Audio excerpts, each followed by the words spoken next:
I went to a town hall in Kingston, Massachusetts, and there are applications to join the Nature Conservancy, right? I've seen applications to join the Oath Keepers or the Tea Party group or the John Birch Society, right? But there are town halls too, and the freedom message needs to be at the town halls. How many people know their selectmen personally? How many people, how many of them, they still will give you the time of day? They don't hate you because you're a little bit too hard. They always talk Good. nice to you. Huh? They always talk nice. Always talk nicely. Oh, yeah. And then when they find out, what about the planning? What about members of the planning board, open space committees? Do we know these? Do we know these people? If not, get to know them. Some of them are on our side. Now, there was a friend of mine that was going to be down here. He couldn't make it double booked. He's actually a town conservation officer for the town of Ware, Massachusetts, and he's one of the probably the only official I know in Massachusetts that's openly trying to stop this. He travels around with me quite a bit. Dave Kopatz. He'd be a good guy to bring down here if I'm not available, or sometimes we do these things together. But he does an incredible job of showing the micro aspects of Agenda 21. The planning commissions, and then the land trusts, and how the land trust.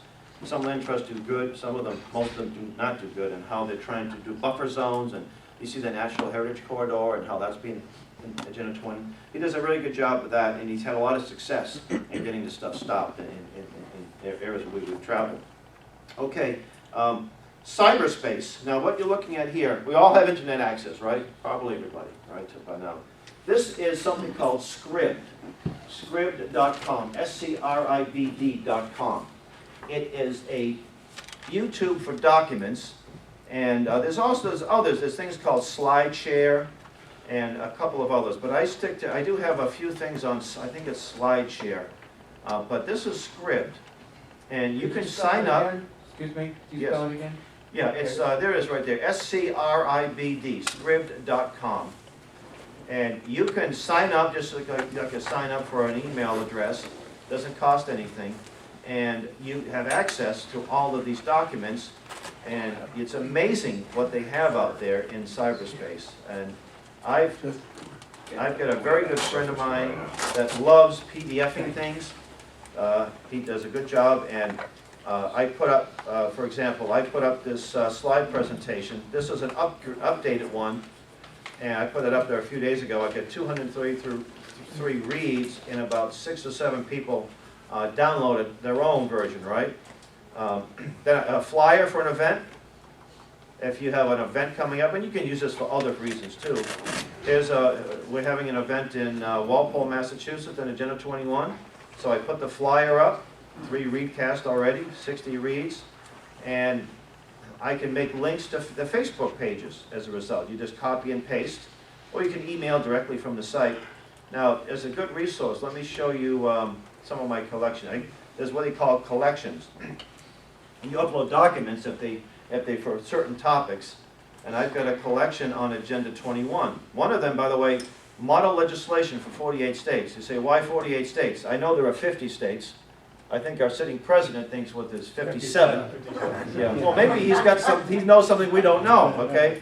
But one state passed a resolution against Agenda 21, Michigan, and Alabama, and one state has one proposed, Michigan. So I didn't need to reinvent the wheel. So I've got all 48 states, including Connecticut. So you can download this model resolution, not a resolution, a law. It can be a resolution. It can also, if you belong to a Rotary Club, your Rotary Club can pass a resolution against Agenda 21, right? So you don't have to necessarily, have to be a political body. So somebody from West Virginia can learn about this and say, gee, I'd like to, maybe I'll advocate this. And they all read the same, by the way. It's the same terminology. Now, I was speaking to a group in Nashua. It was a Republican ladies group. There were 2 state reps there. One I know very well. She's been a long time John Birch member. The other one I just met. And they said, we'll submit this as a bill. What's interesting is they submitted the bill, and the person in charge of it didn't understand the bill. Didn't understand what it was about. I said, well, this is the same wording that passed in Alabama. Well, so they had to reword it a little bit, and that may happen, okay? Because this one says, the one that passed in Alabama, that all aspects of Agenda 21 will be abolished. Well, what does that include? And it's different for each state. Sustainable Connecticut, in New Hampshire, it's Plan New Hampshire, and it's Granite State Future. and what have you, it could be something different. But the very fact, it probably won't be passed in Massachusetts or New Hampshire this past session, but it's being talked about. And that's the whole idea of it. If everybody in this room got one of this bill, and tomorrow, well, not tomorrow, let's see, Monday, got a hold of your state legislature, your senator and your state rep, and said, I want you to propose this bill. Now, Massachusetts, they have to, by law, okay, I think it's called a citizens initiative, right? They have to propose the bill. They don't have to sponsor it, but they have to introduce it. So can you imagine 500 people all asking their state reps and senators to propose a bill? People are going to get worried. Say, so I recommend that you do this, and then do it, write it as a letter to the editor. How about an open letter to your state rep? Why they wouldn't propose this bill, and then have the bill. So these are great ideas to get awareness of it. You know, they say, oh, it's a waste of time, they'll never pass it. And by the way, in the New England region, with maybe the exception of New Hampshire 2 years from now, most of this is going to be won at the local level. We're probably not going to get our governor, our attorney general, or our state assembly to do anything about this. But if there's awareness about it, they might be less inclined to pass stuff that will promote this. So we may not be able to get a kick it out at the state level, but we're going to kick it out at the local level. That's what the action is in there. I have a state rep friend. She wasn't reelected this time around. She and her husband got very active in this. They have about a couple hundred acres, and not too far from the Connecticut River in New Hampshire. The husband gets a letter that says, you can't, from the federal government, you can't cut any trees down without permission. Uh-oh, okay, hon, now it's time to pay attention. And she thought the battle was not in Congress. She said the battle's in the states. You know, and that's something, the JBS is focusing a lot on Congress, and we should, but we need to focus at your local community. And again, I visited, I'd say, over 100 city halls and town halls. It's a good history lesson, too. There's a lot of interesting things in these places, right? But that's where the action is when it comes to this. And here in Connecticut, it's going to be at the local level. That's where you're most likely to have success. So please take advantage of this. And, you know, you can share it. You know, all you have to do is copy it, go to the top, you know, copy. And then when you go to whatever, your Facebook page, your email list, and paste it. And if you find anything, I'm always finding things in my travels. I was in Falmouth and Yarmouth, Maine, and I found this little gem, right? Smart Growth Mobility Project, all about how the Amtrak and how all the rail, all the light rail and all this great thing. This is what they're trying to establish, these so-called smart growth areas. In other words, get people off the rural areas, put them in these little communities. So I had this PDF, you see, as well. So I've got lots of documents from the other side that help us explain how this works. So you might see stuff like this. I find things in my travels. Some of you have seen my presentations. When I was up in Maine, there's a document, and you'll see that the three circles, you know, it's three circles, and it says environment, economy, and equity. That's the Agenda 21 swastika, I call it. So you might see something like that in your town hall, a harmless little pamphlet. Save the planet, save the children. And you see that swastika, you know, that Agenda 21 or hammer and sickle. And and if you do, PDF it and put it up on the script page. Or let me know about it, because it helps us. It helps us make the case. So it's good information. So, and I have also a collection. This is just the bills, model bills. Oh, I lost it. Okay. But I also have a lot of, I have a collection of Agenda 21. A lot of them are flyers. Well, let me just show you what I've done. I have quite a few. And I'm not going to show all of them to you. But these are all good tools for us to use. And again, I think Oath Keepers, by the way, you guys should have one here. You should have your own script page, because you have a lot of good material. And every group should sign up for that. Okay, I've got over 80 different items here. Conservation easement brochure, Agenda 21 and One Easy Lesson. And the flyers that I mentioned, the flyer that I just showed you, Kick Ickley out of Boston, I can cater this to any town with this Ickley. And then what you do is, with this, you go to that town's website and you post that, you see. You go to the town's local newspaper. See, this one, Newburyport, Massachusetts. And it was interesting because the local media got wind of this. I spoke there a couple of times, and I did a little video clip in front of the city hall. I went to the city hall and found evidence of Agenda 21, and they posted it on their Facebook page, on their website when they did the article. So this is one of the things that we use here. You see 166 reads, and a lot of people have shared it with many others. Let's see, what other... come on and sit down.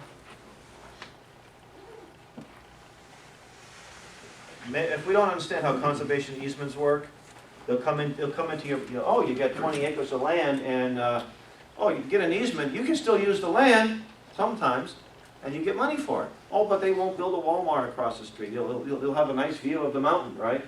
But then you lose your rights. Actually, you lose those property rights. You can't do much with them anymore. And when you try to sell that property, you know, hey, you got an easement. I'm not going to buy this. And if you want to build a, you know, in-law, or you want to upgrade or put a pool, you can't do these things. So be very careful about the siren songs of conservation easements. And how Agenda 21 targets family farms, sustainable development, sustainable freedom. This came from Michael Shaw's group. I put Maury Strong by Henry Lamb. Henry Lamb passed away recently, but he was one of the long-time advocates opposing Agenda 21. Maury Strong, by the way, is sort of the granddaddy of Agenda 21. I've got the banner that's up in the back. How does Agenda 21 affect you? That's the pamphlet that we have here. And that can be downloaded. You can print it yourself if you like. You know, if you have a local printer, you get a better deal we have. Excuse me, could Yes. you cover a little bit about how Agenda 21 targets family farms? Oh, well, just for the sake of time, you can. Oh, it's on that site? Yeah, it's on. Yeah, Okay, these are just articles about that. Thank you. Oh well, the Obama executive order, rural councils is Agenda 21 at the farm level, in the farms, in the rural areas. So, like I said, it's a whole wealth of information. And when I was in New Jersey giving presentations, I found Sustainable New Jersey and all kinds of great stuff. PowerPoint presentations that the other side uses. This is creating sustainable communities in New Jersey that I found online. And many times these things disappear because the word's getting out. Oh, we're being exposed, you see. So the stuff is gone. But we have it here, you know. So we have it. We captured it. Okay. Petition to withdrawal from ICLEI. Now, if you live in an ICLEI town, download this baby, print them out, and start getting signatures. People say, "What's ICLEI?" Now you have a chance to. And that's the whole idea of it. Explain what ICLEI is all about. So you see all the different reads I'm getting to, you know, 300, 400, 500, 600 reads. Town of Milton. Do we have a flyer for this, Kip? I think we put a flyer for this up on, What's that? up on the rollback manual, by the way. This is something that John Birch decided to come out with. 797 reads. That's not too bad. I put it up there about a year ago. Not too many readcasts, maybe some downloads. This is a manual. It's not available in booklet form, but it was, what, 12 pages, easy enough to print out. But it gives you some good ideas of how to get Agenda 21 out of your town. So these are the kinds of things that we can use to share. And what I can do is when we get this email list, I will send you links to all this information, you know, that you can have for your own purposes, right? Now, how about YouTube? All of us use YouTube? Well, I've got a couple of YouTube channels, and there's a lot, like the John Birch Society has a YouTube channel. We have Liberty News Network too. But I like to download them and upload my YouTube because I want to see who's watching my videos as a result of my efforts. Now, when I do a YouTube, everyone close their eyes.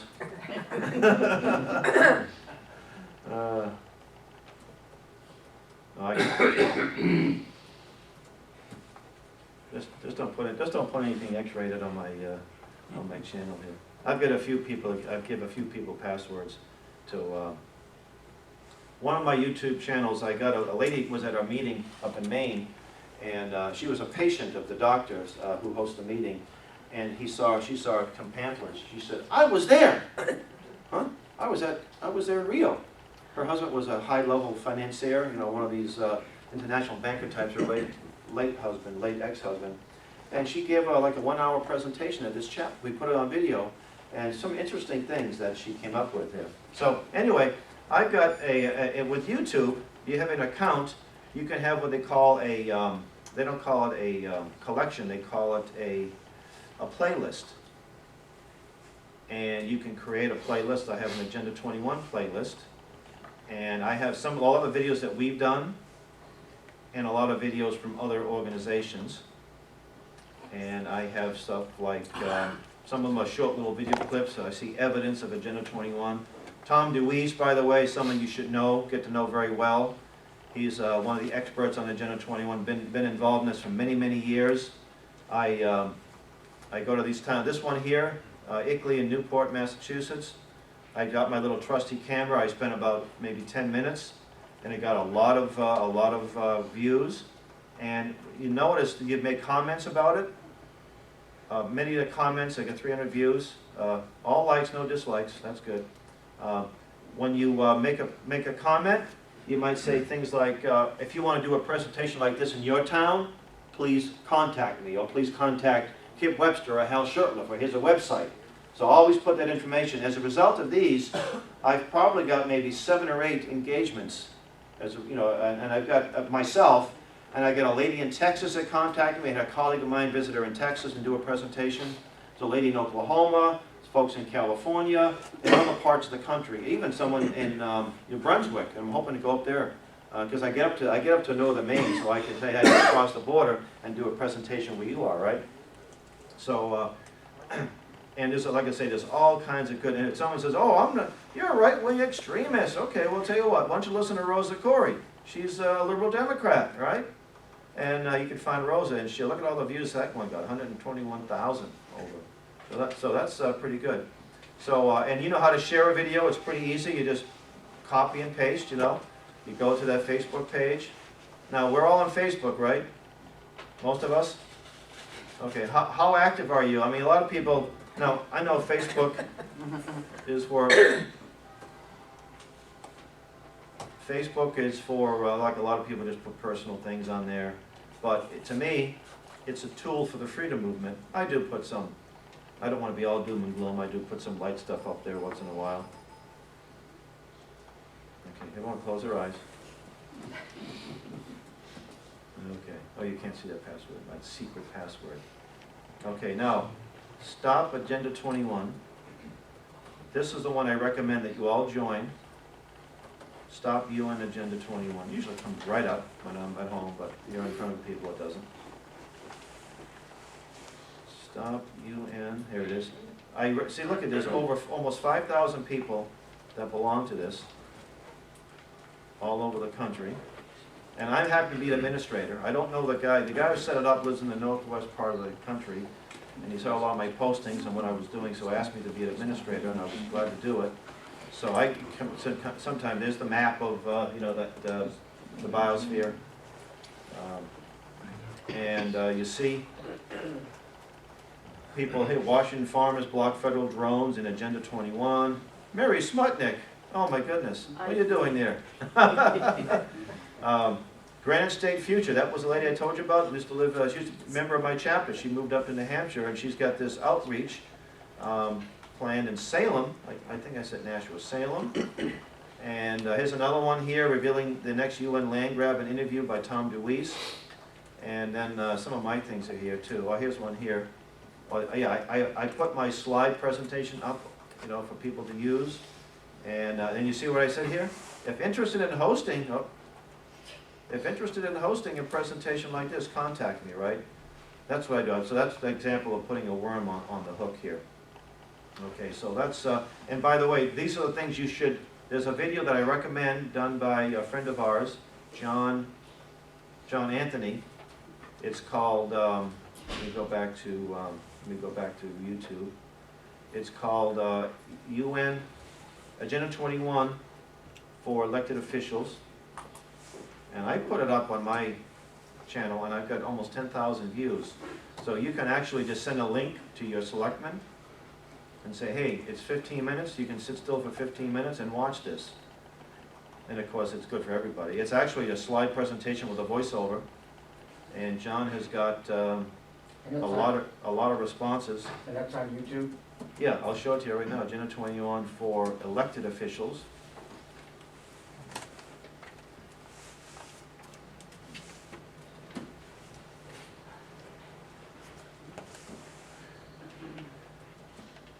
There it is.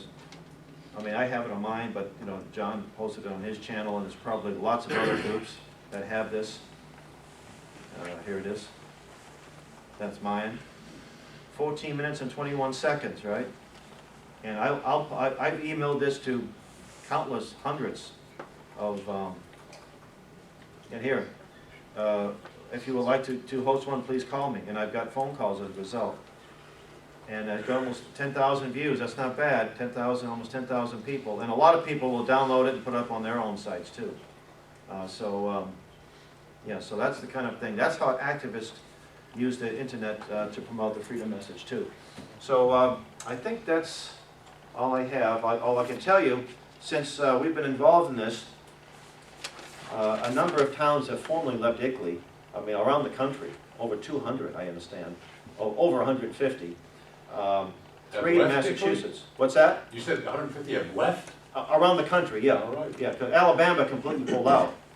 Westchester County in New York pulled out, and Lynn, is it Tigger was supposed to be here? Yeah. She was the activist that was, she couldn't make it. That And, resulted from the street fair booth meeting. and Kip was, she stopped at an information table at a street fair. Anyway, Why did Belfast leave? I'm from Maine, so I'm kind of curious. we don't know why, they didn't tell us. Okay. They left, they paid dues for 2 years, and I don't know if it was they were feeling the heat. They left in December, but the very fact that they joined is reason, you know, to be concerned. But I know they're feeling the heat. No pun intended with global warming and all that.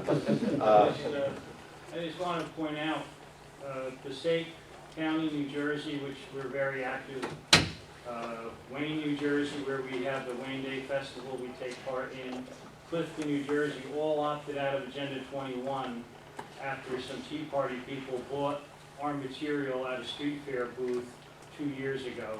And they took it, and they ordered more from us in Appleton. They ordered over 100 different flyers and reprints, and they presented it. So being out there does make a difference. When you're out there giving your presentation, talking to people. Also, Tom's River, New Jersey, we had Hal down to speak, close to over 100 people. And Ocean County opted out of Agenda 21. They never even signed on to it. They passed a very strong resolution, Yeah. and I actually have that on my script page Yeah. too. I Yeah, mean, we this had several wasn't any wishy-washy stuff. They hurt people's feelings with this resolution. Well, they And, actually copied right out of our page 13 of that agenda booklet, where Right it here. says, owning private property is a social injustice. And they cited that as a reason they are opting out. So people who think we can't do anything, yes, you can. If you're out there talking to people, making them understand and handing them out the literature, we can do this. If I didn't think we could do this, we wouldn't be here today. And you know, there are people in the Midwest and the South that think that we're just, they have Cameron sickles flying over every state house here. And that's probably true to some extent. But if we can, and what we do here is very encouraging. We do something successful, some kind of outreach, people around the country find out. It gives them ideas too. You know, and then we share their ideas. They do something and say, hey, we can do that here. We can try that here. So at this point, I'd like to kind of turn it over to the people in the audience, where people have either ideas or suggestions. And keep in mind, if you have an idea, let's implement it, if it's worth doing. Now, the other side of the equation, the folks that push this stuff, they have what they call visionary sessions. And they'll come into town. They usually don't make public notices. They just notify the people they want there. And they use the term stakeholder. That term being controversial a little bit. So a stakeholder, you know, I guess is a person who holds the stake, who owns property, right? I guess where the term comes from. But a stakeholder could be an elected official, could be the selectman of town, could be the prominent business person. But it's usually people that completely buy into it. And they sit around tables of 7 or 8, and they have a facilitator. Facilitator isn't just some little warm and fuzzy person. They're highly trained. The outcome of this meeting has been predetermined, for the most part. But they get these people sitting in the room, give us your ideas! And they put on a nice board, oh, well, what do you see your town of Southington 10 years from now? Well, what do you want in town? And they'll say, oh, well, we want to have a hiking trail. Put up a hiking trail, you know. We want to have Dave Kobat said, we want to have chocolate coming out of the fountain in town. Don't put that up. Anything, everything up there. And then when the meeting's over, they'll come up with solutions and ideas and suggestions. The suggestion is pretty much what you want. And everyone leaves thinking, we have something to do with that, you see. Ringe, New Hampshire is a classic example. I have a lot of connections to the town. Not only do I have lineage, it goes back a couple hundred years in town, but also that we have our summer camp there, and I really love the place. And they had a charrette, that's the term they use now. That's a fancy word, a French word for brainstorming session. And they had this, people got there and, well, what do you want in Ringe? Well, the little village, a coffee shop went out of business. We want a coffee shop in Ringe, right? Now, I don't need a group from outside of Ringe. You want a coffee shop, you find people who want to buy it. And then they said, well, we want to have, we want to be able to, we come up with some things. But then they had a recommendation. The recommendation was like a boilerplate. This is something the APA, American Planning Association, already come up with. And they just did a little survey. Okay, Ringe, I'll tell you what we want to do. We want to shorten the road that's coming into Ringe from Massachusetts, Route 202. We want to put some nice flowers and lights hanging on the little entranceway there, and call the gateway to Mount Monadnock, the gateway to Monadnock region. So a lot of money to put that. Have a visitor center over here, and have what they call they call it a business zone. It's actually a smart growth area. 202 and 119, where they shorten the roads, and we're going to have mixed housing. Isn't that nice? And we're going to integrate the college. We're going to put a trail from the college, Franklin Pierce College. So now we're going to have all these drunken students, which, by the way, most of the police reports at Ringe, 80% of the reports are at the college, right? So now we're going to have these guys coming, these people from college coming to our little community, our little coffee shops, and our little visitor center. And but they don't say, oh, after the smart growth area, they don't use the word anymore. If you live outside of that area, guess what, folks? You're going to lose your property rights. They don't tell you that part, but you buy into the original part. Well, it'd be kind of nice to have a little coffee shop. And when I was making comments about this on their Facebook page, I was slammed pretty badly. That was good. I was having a lot of fun. Somebody came to my defense and said that if you want to build mixed housing, just buy the land and develop it yourself. Let the free market. And of course, who's going to pay for this? Well, we want to get private money, like here. We want private money, but we get the Rockefeller Foundation. They'll help out, you see. And we've got the Ford Foundation, and we've got city and federal and state money coming too. And folks, we're in a recession, as we all know, and it's going to get a whole lot worse before it gets better. So you think we have the money to put all these little schemes? And this is in every community in the country, you see. So anyway, so this is sort of a visionary session, a brainstorming session without any facilitators telling you what you should be saying. So I get a couple of people taking notes. So I want you to stand up and sort of identify yourself, and Nathaniel, you can, and talk loud enough so we can capture this on video. What? Oh, turn this off. Yes, these bulbs are very expensive, and they use a lot of carbon dioxide, and they're not very green, so I got to save the planet and turn it off. Thank you. So if you want to stand up, some ideas, suggestions, questions, and John, do you want to come up and make some comments? I have a couple of things. Why don't you come on up in front of the camera here, if you like? Give me a second, I just have to acclimate to standing. I'm real old this week. And first, Hal, thank you very much. All that you do is extraordinary. Oh, well, thank you. Extraordinary. Just a couple of things, if I may. I wanted to read a letter. Most of you folks, I think, know Pam Kurtz. She's from out on the other side of the state. I had invited her to come today, and I'll read you this short email. She says, I'm sorry I will miss the seminar, getting ready for a big trip to Indiana to see my family for Thanksgiving. And she has a few things about that.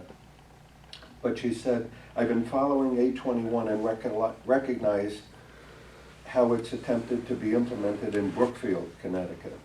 Fortunately, we just defeated major changes to our town charter by liberals who wanted a mandatory town manager, which is directly related to UN Agenda 21. I now see the development of the historic district with a public-private partnership as a direct 821 plan. If you haven't already seen it, go to the website, which I saw this, and if you know Pam Kurtz, it surprised me a bit. She says, go to a website called Democrats Against Agenda 21. It says it verbatim describes what's being tried here in Brookfield. It's scary stuff we're fighting. It's absolutely true. And it's not political. I went, and there's a couple of flyers on the Democrats Against Agenda 21 that they're absolutely super. They're one-page things. I'll read you a little bit of it. This one was entitled, What's Wrong with Sustainable Development? How could something that sounds so good be bad. Why wouldn't we want to be sustainable, vibrant, walkable, bikeable, green? These buzzwords were designed to make you think that you're doing something good for the planet. This is the biggest public relations scam in the history of the world.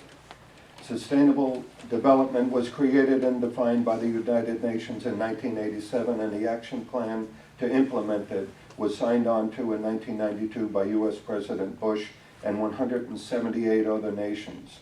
It was called Agenda 21, the agenda for the 21st century, considered unsustainable under this plan. Middle-class lifestyle, single-family homes, private vehicles, meat eating, air conditioning, appliances, dam, farming, and you're unsustainable.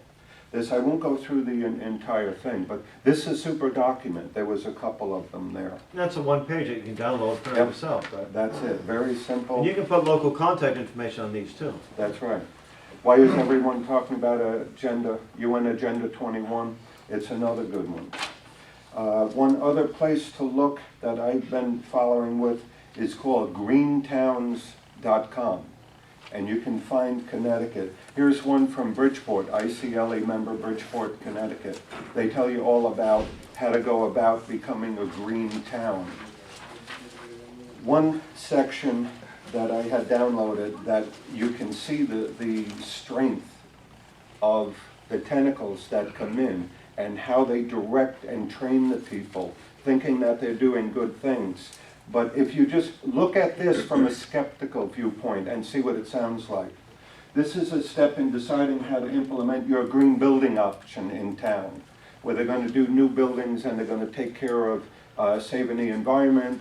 You've all heard about the green energy. You can save money by using green energy. There's a big program.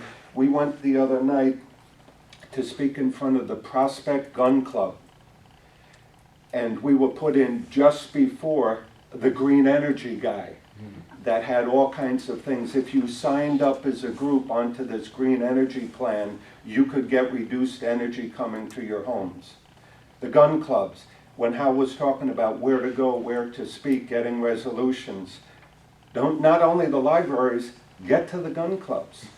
This is a hot item, whether anybody knows it. 400,000 weapons were sold since President Obama was elected.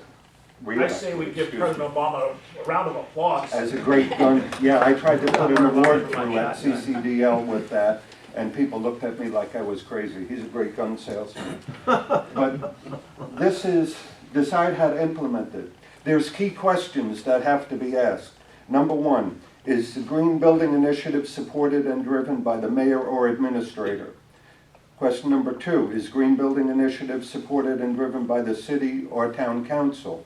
3, is a Green Building Initiative supported by external organizations and groups?